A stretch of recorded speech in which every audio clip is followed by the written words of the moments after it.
وصفر بفعل الحكم وفاز النادي المصري بكأس مصر. اعزائي المشاهدين، مبروك لبورسعيد، مبروك للنادي المصري، فوزوا بكأس مصر لأول مرة.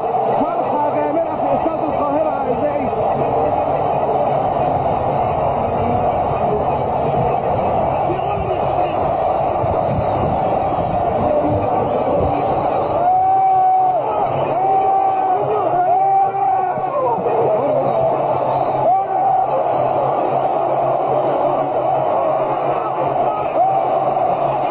كروجر بيحيي الجمهور هو وكل لاعبي النادي المصري اعزائي المشاهدين في فرحه غامره.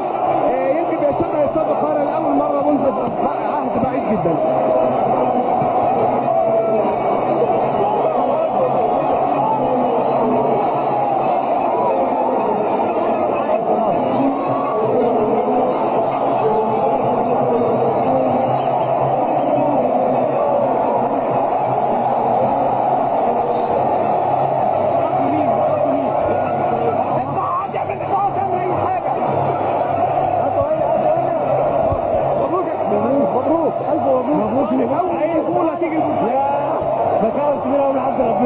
عشان الناس الكويسه دي عملنا كوره كويسه الحمد لله. وبقول مبروك لبورسعيد ومبروك لخط القناه كله، وبشكر جماهير اسماعيليه وجماهير السويس وجماهير كل مدن القناه، والحمد لله رب العالمين. مبروك، بطوله غاليه جدا لاول مره بورسعيد تحصل عليها من خلالها. علشان اقول لحضرتك سعادتك ايه، وربنا ما عرفش ان الناس دي كلها تبقى واحده علينا. الحمد لله رب العالمين، الحمد لله الحمد لله الحمد لله، مش هقدر اقول كده. الحمد لله رب العالمين، الحمد لله رب العالمين. يعني بعد غيبه دامت ولاول مره بيدخل بورسعيد النهارده جمهور النادي المصري كاس مصر. الحمد لله والشكر لله، الحمد لله ربنا اكرمنا جماعه.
لاول مره انا مش عارف النهارده، انا سعيد جدا والله، والحمد لله ان احنا قدرنا نسعد الجمهور ده، ومش الجمهور ده بس، لا دي البلد كلها في بورسعيد. ان شاء الله النهارده بليله سعيده النهارده ان شاء الله. مبروك مبروك يا كابتن. الله يبارك فيك. اصعب لحظه في المباراه ايه؟ اصعب لحظه هي اول لحظه في الماتش طبعا، لانها كانت البدايه بتاعتنا ان شاء الله لو كانت كويسه، او الحمد لله هي كانت كويسه، فكنا هنكمل الماتش كله كده. ايه الفوز ده لمين؟ طبعا الجمهور بتاع بورسعيد هو السبب الرئيسي في اللي احنا وصلنا له دلوقتي.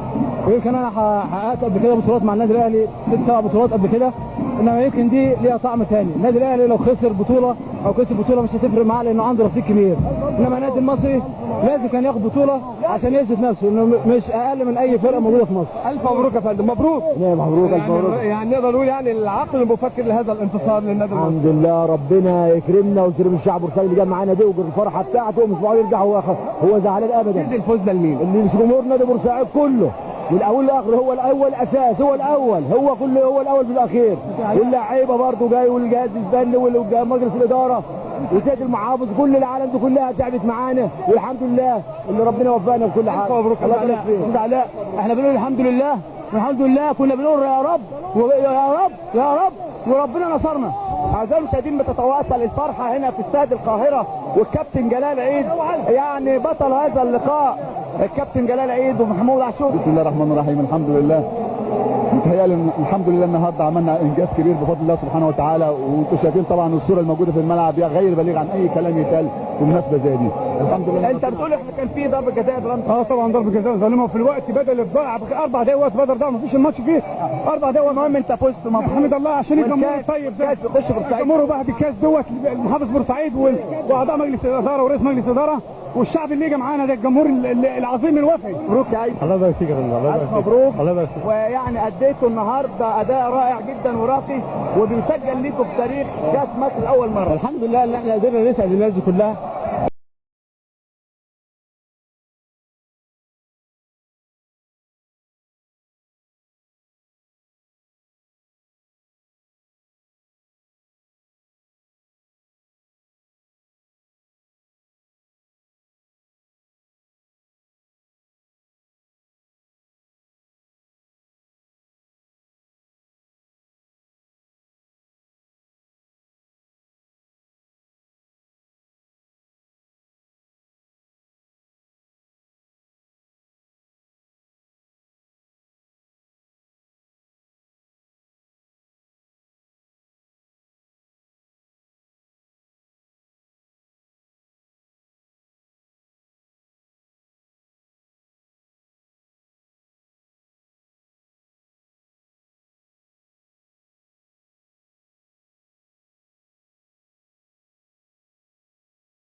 غالية جدا علينا، احنا بنلعب النهارده في بورسعيد مش في القاهرة.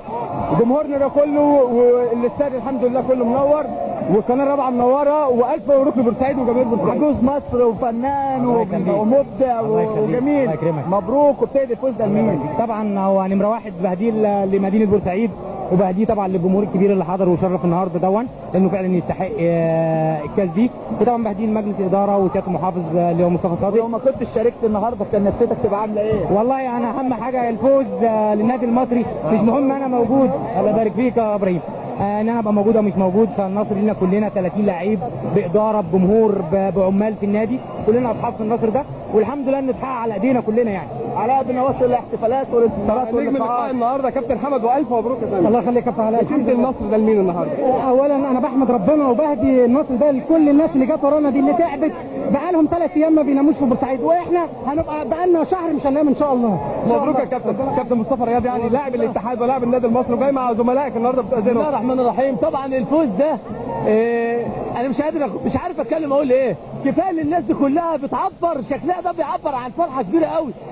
كاس بيخش لاول مره بورسعيد، ده ليه حاجه كبيره قوي قوي قوي. وانا كنت اتمنى ان اكون في الملعب النهارده، لكن انا كنت في الملعب النهارده 100% لان انا قلبي مع النادي المصري وبورسعيد، وان شاء الله قلبي هيفضل معاهم لمدى الحياه. العمده يعني بيبكي من كتر هذا الانفعال والتاثر. مبروك يا كابتن. ربنا يخليك. نوع الفرح بقى ولا ايه؟ انا مش قادر اتكلم دلوقتي والله، ما قادر خالص. احساسك ايه ان بورسعيد بتستحوذ على كاس مصر؟ الناس دي هتروح مبسوطه بس، الناس دي كلها هتروح مبسوطه بس، مش عاوز حاجه اكتر من كده. امنيه حد يروح مبسوط شايل الكاس بس، مش عايز حاجه ثانيه غير كده. الحمد لله يا رب، الحمد لله. الف مبروك. مش عاوز حاجه ثانيه. الف مبروك. الكابتن سيد البشبيشي حارس مرمى النادي المصري اللي نقدر نقول له دور ايضا في هذا الفوز الكبير، وتهدي الفوز لمين؟ والله انا بهدي الفوز ده طبعا لجمهور بورسعيد العظيم اللي واقف جنبنا في كل الماتشات، وحتى احنا ظروفنا تعبانه كان واقف جنبنا برضه، وان شاء الله بنوعدهم باذن الله ان احنا نخلي جهودنا في الدوري